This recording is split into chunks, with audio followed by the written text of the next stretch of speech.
Let's dive into the best foods for fat loss. And it's probably not what you're thinking. I'm not going to give you a list of some magical fruit that's found in the Amazon or some hot pepper that's going to boost your metabolism. No, in fact, we're going to take a very different approach here because honestly, I think a lot of these approaches are very misleading and they don't actually help women get results. So we're going to break this down in a little bit different way than you would expect. And hey, if you haven't already grabbed my fat loss checklist, be sure to drop checklist down below. It's designed to help women over 40 lose that 20 to 50 pounds for the last time without having to go on another diet. So drop checklist down below and I'll get that sent over to you. And hey, I'm Becky Fox. I'm a fitness and nutrition coach. I've been in the industry for 20 years and I've helped thousands of women over that time lose the weight for the last time without having to give up their social life or their favorite foods. All right, so let's dive into these best foods for fat loss, foods that you're probably not thinking of. We're gonna approach this with a different mindset because what I see a lot of people do is if you're starting your fat loss plan with you can have these foods, you can't have these foods, we're already starting in the wrong place, okay? If you've ever noticed, the more you tell yourself you can't have something, the more that you want it. So if we have a list of off-limit foods like carbs or sugar or fats or whatever these things are, right? You can't have cookies or you can't have a white bread or you can't have white rice or all these things. We come in at a place of restriction. And a lot of times this backfires for women where they follow it for a while and they do really good. But then what happens? They get tired of giving up all these things or life gets in the way and it just blows up and they go crazy eating all these things, binge eating all these things because we haven't had them for so long. Okay, so if we already are putting foods in this good and bad category, or you can have this for fat loss or you can't have this, it's gonna blow up, it's gonna backfire. And you can probably look back and see that that's happened before. So I take a different approach with women. I want us to know that we can have any food that we want and enjoy all types of foods, right? Saying that cake is bad for us, does that really mean that we can't have cake on our birthday? No, there's a time and place for things like cake. Now, does it mean we have it for every single meal all day long, every day? No, probably not. We want to find a good balance with this. But when we label foods as good or bad, what also happens is now it becomes a moral decision. So we have a chocolate cake and we feel guilty about it and we feel bad about it. We beat ourselves up. And typically this will spiral into us eating more things we're not supposed to have because we're like, well, I already screwed up. I already messed up, right? We're thinking we screwed up just because we had cake. So now we go eat the whole cake and we have some cookies too and maybe a bag of chips as well. Okay, so food is not good or bad. We can have all types of foods in our diet plan and yes, lose weight. It's just how we do it that matters, okay? It's bringing some mindfulness into our plan and allowing ourselves to have all these things. Because the reality is, the more that we actually take these foods off the pedestal and know that we can have all kinds of things to lose fat, we're actually going to stick to our plan. It's going to be more fun. It's going to be more flexible to fit in your life, and you don't have to feel like you're starting over all the time. Okay, so already having a list of fat loss foods and fat gain foods is already putting us in a bad place. So I want us to drop that mentality completely. And instead of focusing on eat this, don't eat that, let's have all things in our plan. Now, are there certain categories of foods that are gonna help us to lose fat for certain reasons? Absolutely. And that's really what we're gonna dive into today. Because I don't believe in certain specific, a blueberry or a piece of chicken or an avocado is gonna help you lose fat. But I think if we understand the bigger picture about what's in these foods that might help us to stay on track and see better results, then we have a lot of flexibility to make this work for our life. And that's what I love. Instead of me giving you a meal plan or a specific list of foods, you can find what works for you in any situation. So you can have meals that you enjoy at home. You can be able to go on vacation or, go out to dinner and find something that works for you, okay? So let's ditch this idea of like there's some special foods you should eat or a list of eat this and not that. And instead, let's look at the bigger picture and zoom out so that we can see better results. Okay, so let's dive into the first category, which is protein. And you've probably heard a lot about protein. I've talked about protein before, but you know what? It works, right? Protein is one of the best foods we can have for a couple different reasons. First of all, protein helps us feel fuller, okay? So when we have protein in a meal, it sticks with us longer. I don't know about you, but I used to wake up and I would have Cheerios and orange juice with milk. And I probably would eat like 500-600 calories. I don't even know for sure, but it was a lot of calories. But an hour later, I would be hungry. I'd be grabbing a granola bar or grabbing an apple because that meal did not stick with me. So because of that, I actually ate more calories throughout the day because that breakfast wasn't sticking and I was finding myself snacking and grazing. So when I started adding protein, I started having eggs and protein shakes and foods that had higher protein in it. I found that I was actually full and I was good. And that meal, even though it might be the same amount of calories, like 500-600 calories, it would stick with me till lunch and I wasn't grabbing stuff throughout the morning. And so that is a really big benefit of protein, okay, is that it makes those meals stick with us. And so we stay on track easier, okay? Also, what a lot of people don't realize is there's something called the thermic effect of food, right? So certain foods, we burn a certain amount of calories just breaking those down. We always think of calories out as just exercise, but we actually have to use energy to digest food as well. And so protein has the highest amount, like 20 to 30%. So if you ate 100 calories of protein, 20 to 30 calories of that is just going to be burnt off trying to break that protein down, which is pretty freaking amazing. And so protein is really great. And I always start my clients there. Let's get that protein up first because it's actually going to help with cravings. It's going to help with hunger without you having to try so hard, right? A lot of times people focus on taking things away. They eat less sugar, eat less carbs, eat less processed bread, right? And not that these things are bad, and yes, we want to be mindful of that stuff, but when we start adding things in first, we're not as hungry. Our cravings are lower, our hunger is better. So we actually find that we're not reaching for that stuff as much. And it becomes a lot easier to focus on adding this stuff in than it does to try to just take things away, okay? Because if we're taking away processed foods and sugars and carbs, we're not adding in something else in its place, we're just going to be ravenous and we're going to end up binge eating anyways, okay? So thinking about getting in more protein to help you feel full. A lot of women that I work with when they come in, and I have them log their food, we kind of see where they're at, they're usually getting around 50 grams of protein. It is not enough.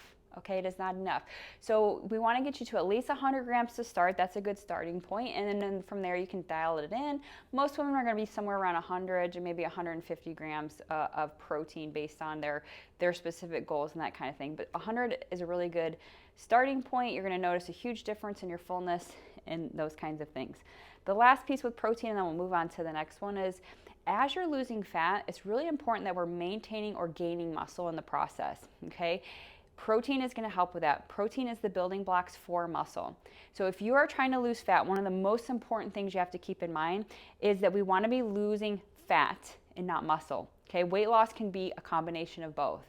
So by making sure we're strength training and that we're getting in optimal protein, that's going to ensure that you're not breaking muscle down in this process. This is why really low calorie diets, why some of these like appetite suppressants and GLPs really concern me, because a lot of times women's appetites are so low, it's really hard to get in that protein, right? And especially if they're not strength training with it, they're going to be losing a lot of muscle in this process. And over time, you know, it looks great because you're excited because the number on the scale is going down, but we're slowing our metabolism down in the process, okay? You're going to end up looking skinny fat because you're going to have no muscle tone or muscle definition. And, who wants to be weak, right? This can also lead, especially for older women, to things like sarcopenia or osteoporosis, because as we lose muscle, we're going to be losing bone in the process. So really making sure we're optimizing our protein intake and strength training as you're losing fat is going to be really key to keeping your metabolism high, to make sure this is sustainable and that you look good as you're losing that fat too, because having some muscle definition is a great thing as well. All right, so that's number one, is getting in that protein, having some eggs with your breakfast, or doing a protein smoothie, or having chicken with your lunch, or fish, or any kind of meat, right? Beef, chicken, turkey, fish, all this stuff has a great amount of protein.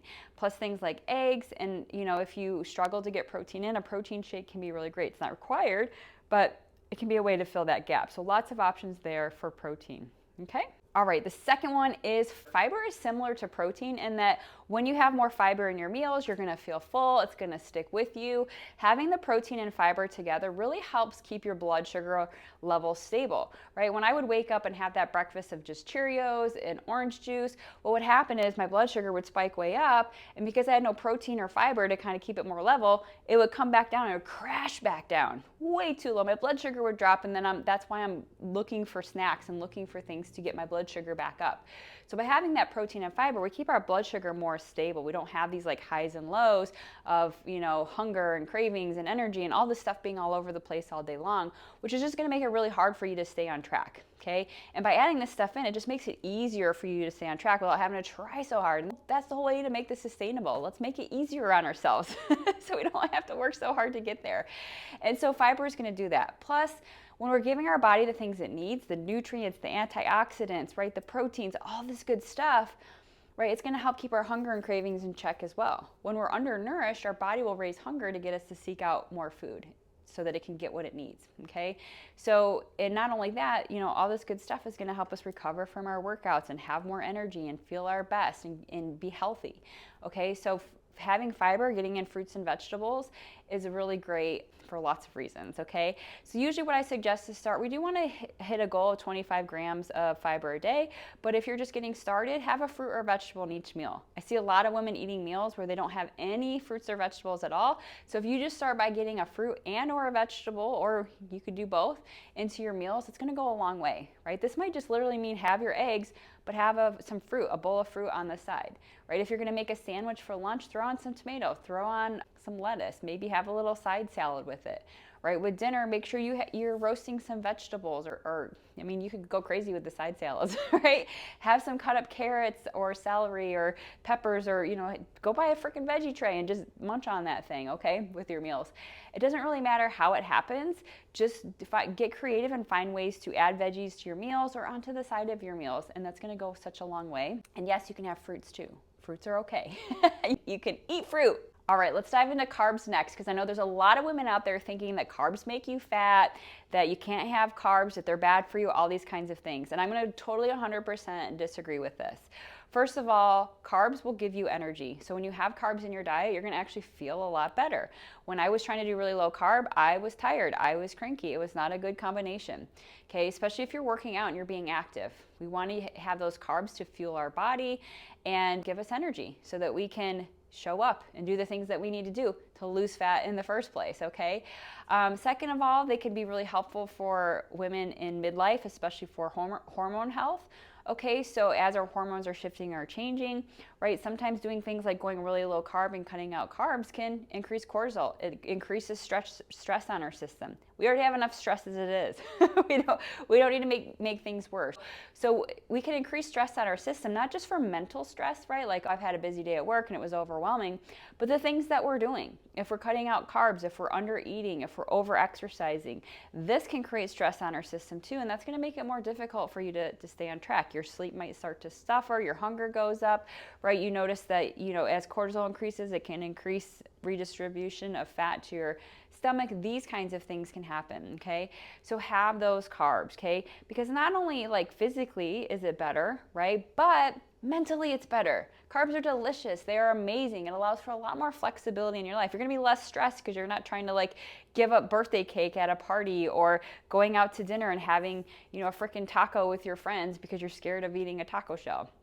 All right, so it gives us a lot more flexibility to enjoy food, to enjoy life, to be able to eat things in different situations and still stay on track, because we can still fit these things into a fat loss plan and enjoy food and enjoy life. And to me, I don't want to give these things up, right? I love my tacos. I love having pizza every now and then. I like my chocolate. So it just allows me to not feel restricted so that I can better stay on track with what I'm doing and enjoy food more. Because if I enjoy the plan that I'm on and the foods that I'm eating in my diet, guess what? I'm gonna actually stick to my diet. Because if your diet has a shelf life because you're giving up carbs and giving up all sugars and things like this, you are going to gain that weight back, right? If you do something for a while and you go back to your old habits, that you're not gonna have sustainable weight loss. So when you're looking at fat loss and you're thinking about it, you gotta really ask yourself, could I stick to this in the long run? Okay, and for me, having no carbs is not something I'm gonna stick to in the long run. And the more I restrict them, I actually overeat them and binge eat and then gain weight plus a few extra pounds back. So to me, that's not really success. Okay, success is getting the weight off, being able to keep it off, okay? And being able to stick to the plan long term so that you can have a lifestyle where you keep that weight off for the long haul, okay? And lastly, let's talk about healthy fats. Yes, healthy fats, just like carbs, should be part of your diet. Now, this isn't as popular today, but for many of you that follow me, you were around in the 90s. I grew up in the 90s. Fat was like bad, it was unhealthy, it was like gonna like clog your arteries and make you die and make you fat, and you know, it was snack wells and all these things like that. And I'm here to tell you that women, we need healthy fats. Your body, right, your hormones are made from healthy fats. You absorb vitamins like vitamin D, you've probably heard about, is a very popular one, right? So taking like D3 supplements, you can't absorb that if you're not getting fats into your diet. Okay, plus things like omega-3 fats from stuff like fish is really great for our heart health, and it's just healthy all around. Now, is it specifically gonna like make the fat melt off? No, but by having balanced meals, right, when we get protein and fiber and some carbs and some fats, right, those meals stick with us and we feel good from those meals. Okay, and when we feel good with what we're doing, because we feel full, we feel satisfied, our body's getting all the nutrients it needs, our hormones are getting all the stuff it needs, right?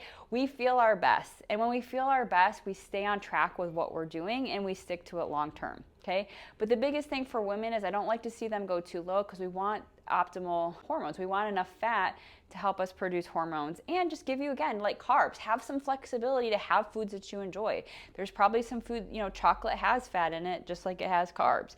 So if you like things that are rich, if you like like I like guacamole or avocados and things like that. So again, it just gives us more variety of things so that we can enjoy the foods that we're eating, have some flexibility, and really stay on track. Now, when it comes to tracking, I do suggest tracking these things at least for a period of time while you're trying to lose fat. You can have a calorie goal and hit a protein goal. And then really you can have a lot of flexibility with your carbs and fats. There's no like one set number that is like everybody should have 150 carbs. Honestly, just don't go to any extreme. And as long as you're hitting your calories, you're gonna be okay and on track with your carbs and your fats. And that way you can be flexible. If you have a day where you know you're going to dinner somewhere and it's gonna be carb heavy, you could reel your fats in a little bit. Or the opposite, you know, there's gonna be some rich desserts that you're gonna be indulging in that have more fats in it. Maybe you reel in the carbs for that day. So it gives you a lot of flexibility to play with carbs and fats based on what you prefer, what's happening day to day, and not be too strict on that, okay? And so those are the best foods for fat loss. No magic pills here, no magic berries, no magic peppers, right? When we have a balance of these nutrients, they're called macronutrients, our carbs, fats, and protein are macronutrients, and then just having fiber because of the good stuff in it, we're gonna feel fuller, we're gonna stay on track longer, we're gonna feel more balanced because we're getting all the food groups in, and it's just gonna help us to lose the fat, stay on track in the long haul, and that's really what this is all about. Cool, so if you found this helpful, again, be sure to drop checklist down below, grab my fat loss checklist, and if you want some help implementing everything that we talked about here, I know it sounds simple, but sometimes we overcomplicate things, we get in our own way, we're not sure how to implement it for our life, just go shoot me a message over on Instagram with the word blueprint. I'd be happy to share what working together would look like inside my Burn and Build Blueprint. It's a coaching program that's designed to help women over 40 lose that 20 to 50 pounds for the last time with flexibility, with being able to eat for real life without having to give up food you love or give up your social life. So you can just message me anytime on Instagram, the word blueprint, and let's chat more what that would look like. All right, thanks for watching. We'll see you next time.